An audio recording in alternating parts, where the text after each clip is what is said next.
Now available on Lulu. John Haynes at Death's Door.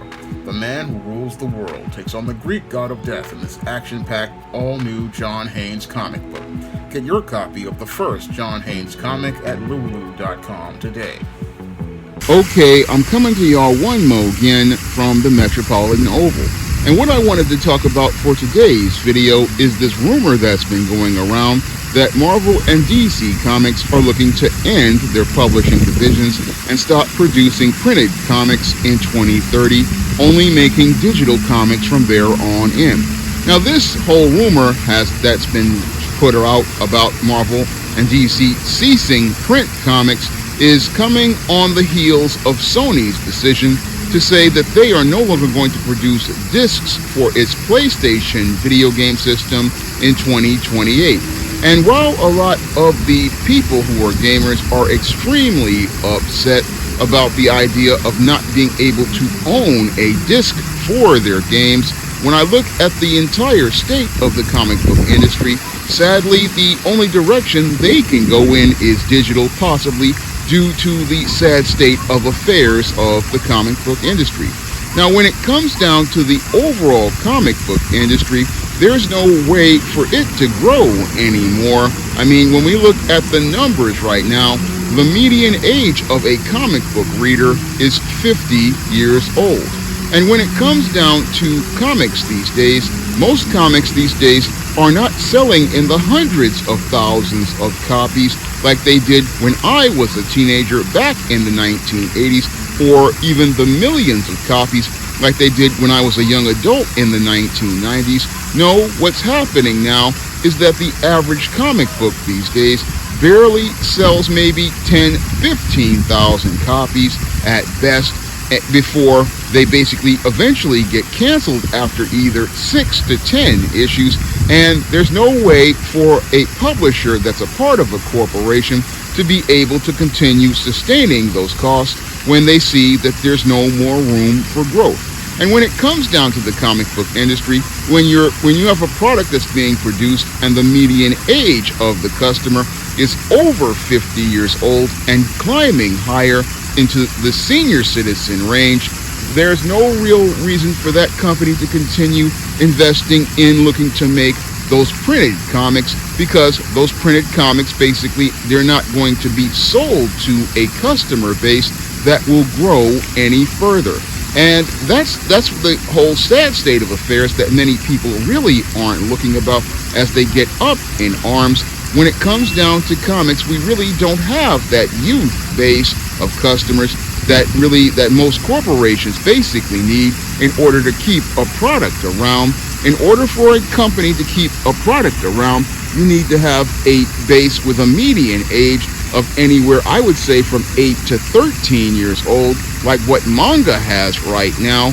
And sadly, when it comes to comics, the median age of that customer is just too old to continue making those products anymore. No, when it comes down to comics are really reminding me of what happened with Nabisco with Crown Pilot crackers. Yeah, there were a generation of people who grew up with that product, and they grew up with other Nabisco products like Royal Lunch Milk crackers and marshmallow cookies. However, as time went on, the people who knew Royal Lunch Milk Bisc crackers and the other products out there, they basically had aged out, and there was nobody left to go out here and buy those products. So Nabisco had no choice but to discontinue those products because it was no longer profitable for them to go out here and continue producing those products. And that's the state of affairs that Disney and now Paramount Warner are at this point. They're at a point where they basically can't afford to continue making these products, especially when you're seeing many of the products that they're looking to make as related to licensing and merchandising, like in the case of the recent Superman movie basically underperforming and the recent Supergirl movie flopping at the box office. A lot of these companies are looking at the bottom line as related to producing these products, and they're seeing that it's just not profitable for them to continue going out here and looking to go out and continue to produce these products when there's no customer to go out here and buy them. And when it comes down to comics, again, you have many of these comics, like I said before, again, barely selling maybe 10, 15,000 copies at just the comic shop. And that product now is in a place where it's niche and no longer commercial. And with comics no longer being commercial, basically the only thing that a corporation like Disney or a corporation like Paramount Warner can do at this point is basically they're looking at all the IPs that they have and just seeing that these whole idea of making comics only being about preserving the trademarks as related to those characters.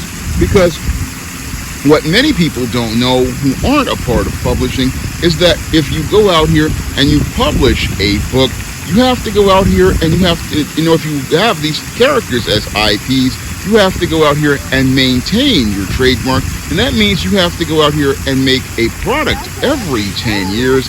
And it doesn't matter if it's a printed product or a digital product.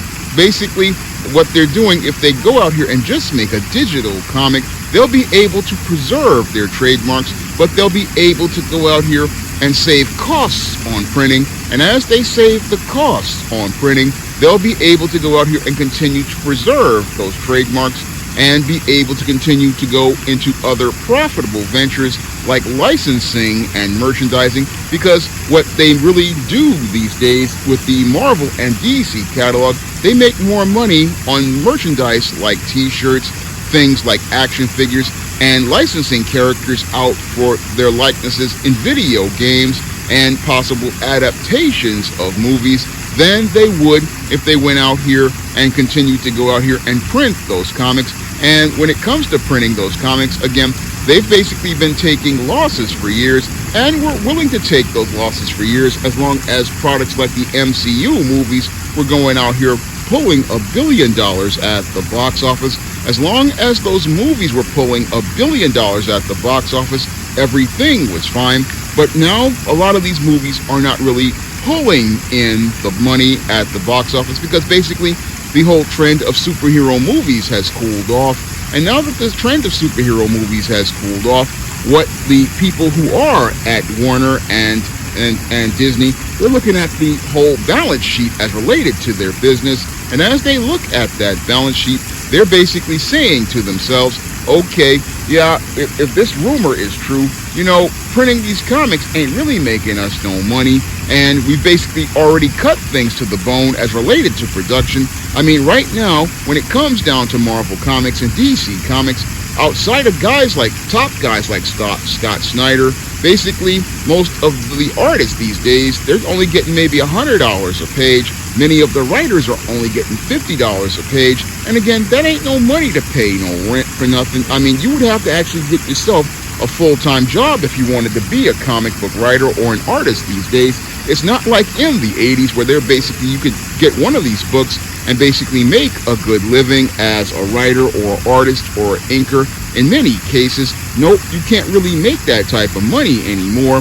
And with them, again, cutting things to the bone, it basically fits within that pattern if this rumor is true. I mean, basically, when it comes down to, again, Paramount, Warner, and Disney at this point, again, they see this as a way to cut their costs as related to these intellectual properties, and they see themselves saying, hey, we don't want to keep taking these L's as related to the financial costs. I mean, how many times can we keep going out here and rebooting things like the X-Men, or relaunching titles that basically fail multiple times like Iron Man? There comes a point where the business starts to look at things and say, hey, there's no audience here, similar to what they did in the aftermath of 2015's Secret Wars and the all-new, all-different Marvel. Basically, they lost 90% of their readership, and that was compounded on what happened 30 years ago with the complete decline of the comic book industry. I mean, when you look at the sad state of affairs of the comic book industry, they're clearly, when most of the business people who run things, they're looking at the numbers as related to the demographics basically getting older. They're looking at the costs basically still being high as related to comics, and they're looking at the overall bigger picture, and they're looking at it and saying, hey, there's no reason to continue doing this. we can just go out here, we'll do some digital comics. They'll basically possibly be outsourced to some other company and licensed to another company, and then we'll just rake in the cost from the licensing of that cost as related to the books, and we'll make profit from the licenses on the deal.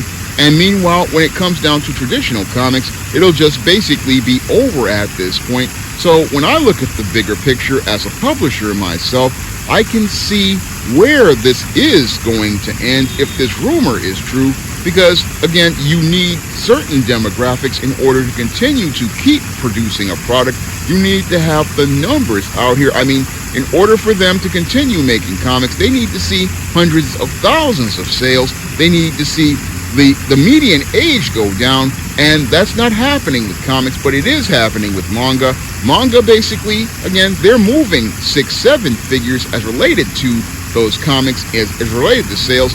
The median age of those readers is in the 8 to 13-year-old range, which is what you want, because then you can go out here and sell the merchandise like action figures and video games, and go create movies and have an audience ready and available. I mean, when it comes to manga is in a better place, but when it comes to comics, I mean, we only have less than possibly 300 comic book stores.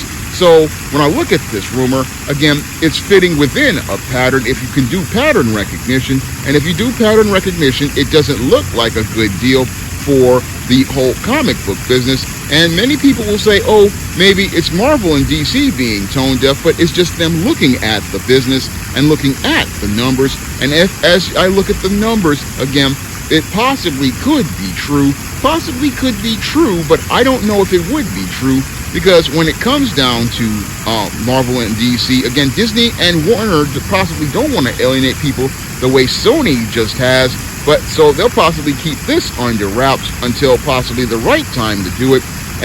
But the whole thing is that if you just look at the business, I mean, I look at the comic book industry at this point, and comics are looking like a niche product at this point.